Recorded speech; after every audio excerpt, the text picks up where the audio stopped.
und er fragt sie, ob sie mit ihm gehen will. Sie sagt, schlag's dir aus dem Kopf. Er schlägt sie's aus dem Kopf. Doch nach ein paar Wochen überlegt sich es sich anders und will ihn auf einmal. Doch nun steht sie vor seiner Tür und fragt, wie's denn wär. Schlechtes Timing, jetzt will er nicht mehr, denn in der Zwischenzeit hat er sich von ihr völlig entfernt und außerdem grad gestern jemand kennengelernt. Sie liebt ihn, doch er weiß nicht so recht. Dabei ist sie doch eigentlich echt nicht schlecht. Sie ist schön, feminin, attraktiv und klug. Trotzdem ist es ihm irgendwie nicht genug. Doch er bleibt mit ihr zusammen, um nicht allein zu sein. Und hofft, die Gefühle stellen sich irgendwann schon ein. So vergehen die Jahre, er sitzt es aus. Dann betrügt er sie und sie findet's raus. Und schon wieder ein gebrochenes Herz.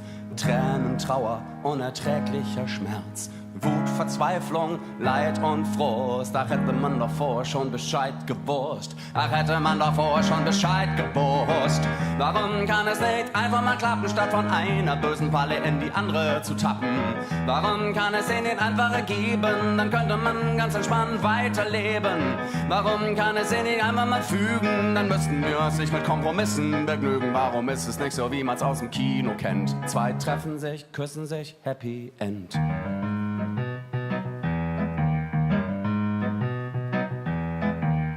Er liebt sie, aber sie will nur spielen. Sie ist für ihn die eine, er für sie einer von vielen. Ein Zeitvertreib, mehr so just for fun. Und sie weiß, dass sie fast jeden haben kann.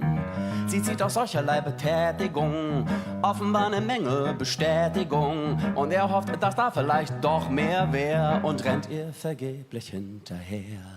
Sie liebt ihn, aber er will nur Sex. Sie glaubt, die Liebe wäre ein zartes Gewächs, das, wenn man es nur unermüdlich gießt, quasi wie von selber erblüht und sprießt. Aber was, wenn das Gewächs nicht zu gießen geht, weil es bei ihm leider in der Wüste steht und es nichts gibt, was da gedeihen kann, außer vielleicht ein Kaktus, so einer mit Stacheln dran.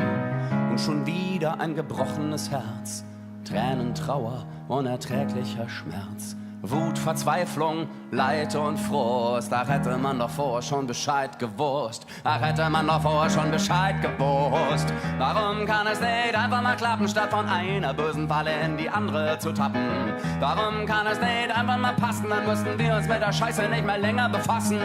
Warum können sie zwar nicht einfach mal kriegen, statt dauernd immer wieder auf die Schnauze zu fliegen? Warum ist es nicht so, wie man's aus dem Kino kennt? Zwei treffen sich, küssen sich, Happy End.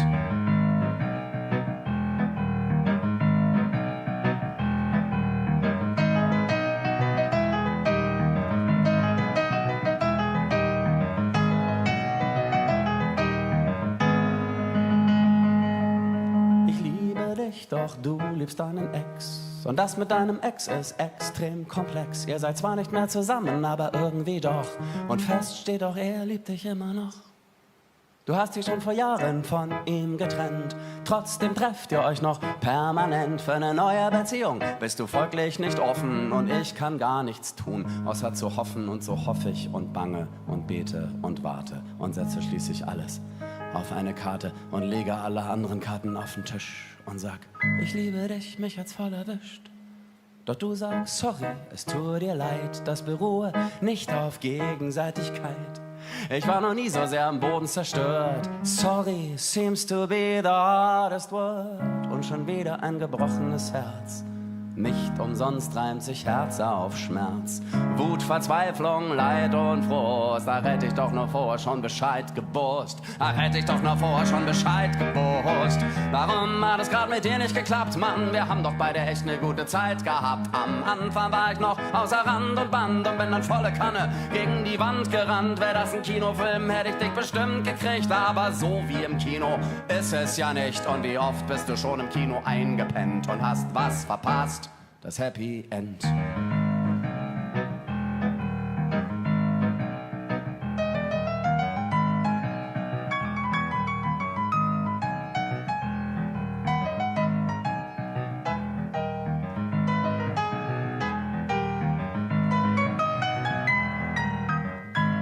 Alphabetischer Breakdown. A liebt B, aber B nicht A. An Gefühl ist viel zu wenig da. C liebt D, aber D nicht C. Auch wenn C fleht, bitte geh nicht D. E liebt F, aber F nicht E. Und das tut E ganz heftig weh. G liebt H, aber H nicht G. Und das tut H natürlich mal so gar nicht weh. I liebt J, aber J nicht I. Er gewinnt man in der Lotterie. K liebt L, aber L nicht K. Und das ist K im Grunde völlig klar. M liebt N, aber N nicht M. Deswegen muss M gerade ständig flennen. O liebt P, aber P nicht O. Und sagt zu O, du, ich steh nicht so auf dich. Q liebt R, aber R nicht Q. Q sagt zu R, am liebsten wär ich du. S liebt T, aber T S nicht. Und S sagt, ich versteh das nicht.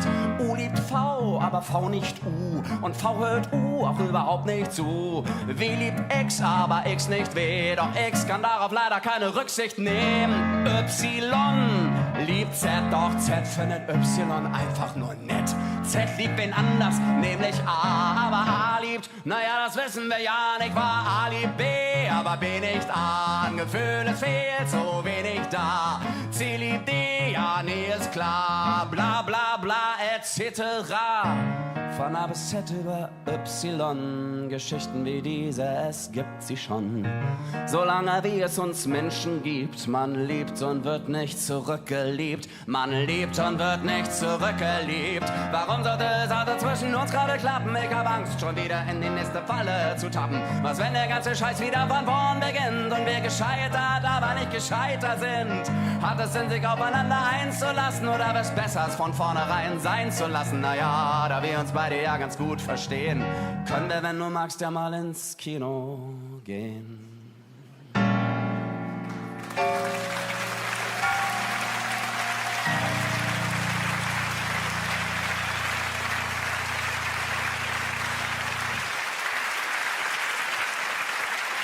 Okay.